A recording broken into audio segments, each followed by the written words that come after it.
13 years ago, I was sitting in a school classroom waiting for my form teacher to come in. He came in, and with a stern look on his face, he sat down in a chair in front of me, looked me in the eyes and said, "Charlie, you failed your practice German oral exam last week." It was something I kind of already knew, and not particularly helpful, bearing in mind that my real exam was in only 5 hours' time. Nonetheless, he continued and he said, "Charlie, think of a few good things to say, a few good sentences, some good phrases, and hopefully you'll scrape something out of the exam." With that, he got up, left the classroom, and I was furious. I couldn't believe that he'd done that to me only hours before the exam. Fast forward 6 weeks. I was nervous. I was apprehensive as I was about to go into school to pick up my results. And as I walked into school, I found an envelope with my name on it. I found a quiet space to sit down, and as I opened the envelope and took out the piece of paper, a huge sense of relief came over me. Because not only had I passed the exam, but I'd been awarded a grade A. I was ecstatic. But it wasn't down to luck. See, when I came out of my practice exam those weeks before, I knew that I'd failed. I could hardly string a sentence together. And so I went home and I learnt a few good nouns that I could reutilize in different contexts. I learnt a few good verbs in the past, present, and future tense that I could recycle a few times. And I did everything I could to effectively condense what was 2 years' worth of learning German into just 1 week. And when I look back on that period, I look back on the skills that I needed to get me through: perseverance, resilience, self-belief. It struck me that these were skills that I picked up in the 2 years before my exam. But it wasn't in the school classroom. No, it was when I was attending weekly sessions of my local youth organization that I picked these up. And that got me thinking, what would have happened to me if I hadn't have learnt those skills? What would have happened to me in my exam? What would have happened to me in my later adult life when I come to rely on them? What about my peers? It felt as though it was absolute luck as to who left school with a grasp of these skills and who didn't. And so that brought me to the overarching question, which was, in our education system, are we actually preparing our young people for their future adult lives? If you think back to your own education for a second, how many of the skills that you use today did you learn in the school classroom? How big an impact did your education have, your formal education, on your success today? I'd suspect that, like myself, while school might have been a positive and sometimes less positive experience for many of you, school was largely focused on teaching a large amount of relatively unconnected facts. See, in school, we're focused on teaching subjects like English, geography, history, maths, but what we almost never directly educate on are the core skills that contribute to making successful people in the workplace and society. The skills I'm talking about here are communication, drive, resilience, reflection, collaboration, and many more. More than 20 reports in recent years have highlighted the importance of just these skills in the future workplace. And if you think about the type of person that you'd like to work alongside or potentially hire into your business, this rings pretty true also. After all, how many job adverts have you seen looking for an individual with a high proficiency in trigonometry or an excellent working knowledge of the Tudors? Yeah, I've not seen many either. I have, on the other hand, seen plenty looking for an individual with fantastic communication skills, really passionate about the area they're working within, and fully motivated to take on the role. So why didn't my school timetable look like this? Why didn't I have any lessons entitled empathy, willpower, or communication? And it definitely feels as though there's something wrong when 94% of employers say that these life skills are at least as important as academic results, and yet only 52% of them say that our graduates are actually leaving the education system with an appropriate grasp of these skills. See, the counter-argument usually says, well, we learn these skills as a byproduct of other lessons. In our English lessons, we learn communication skills. In our maths lessons, we learn problem-solving skills, but we very rarely directly educate on them. The argument goes on to say we learn them as part of our extracurricular activities. But by definition, extracurricular means outside of the curriculum. And what about the more than 1/3 of young people who do no extracurricular activities at all? This is the reason why only 1 in 5 young people believe that school significantly helps them to acquire the life skills that they need. So it brings me back my overarching question I posed to you only a couple of minutes ago. In our education system, are we actually preparing our young people for their future adult lives?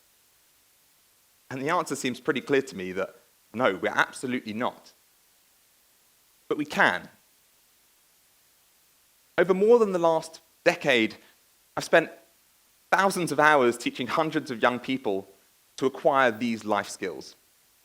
The skills that they need to become leaders, to become change makers, to become influencers within their society, within their community.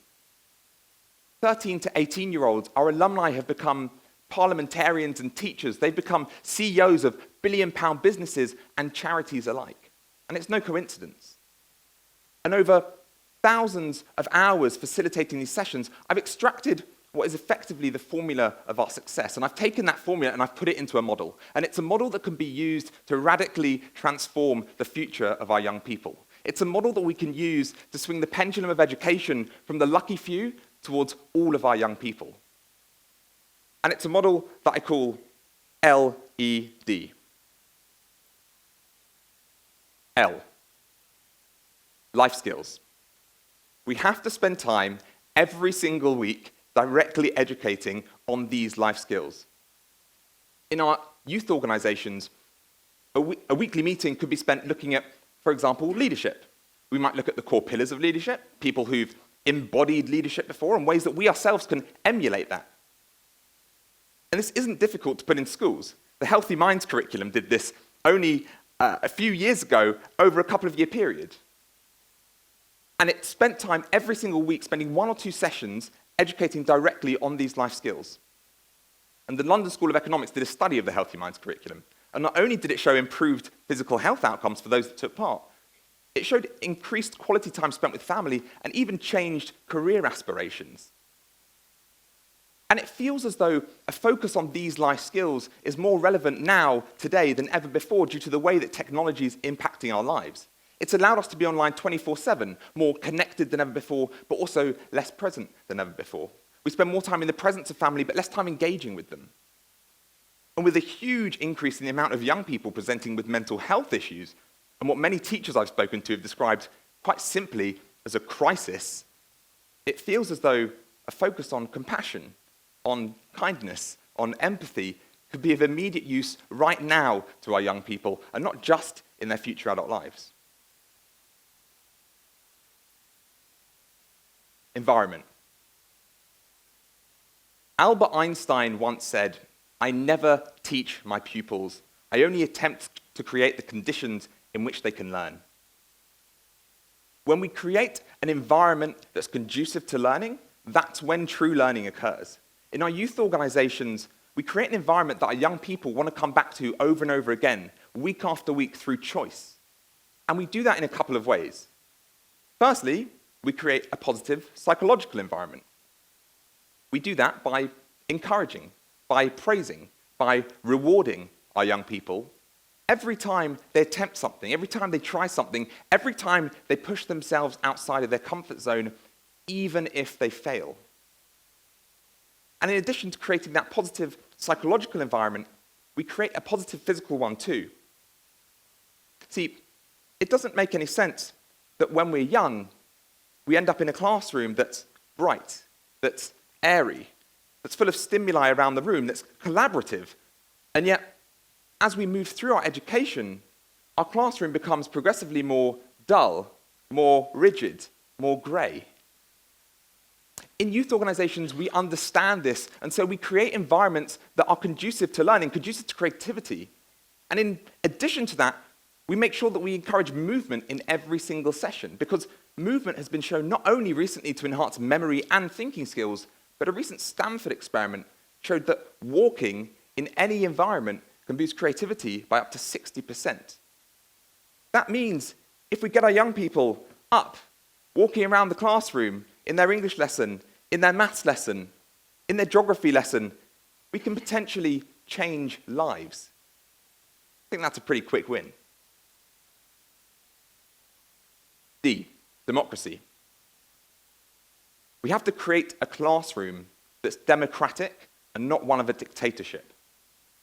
Peer leadership is an ideology that we rely on quite heavily in our youth organizations. It's an understanding that peers on exactly the same level, colleagues, friends, whoever it might be, can come together and share experiences, they can share thoughts, they can share knowledge.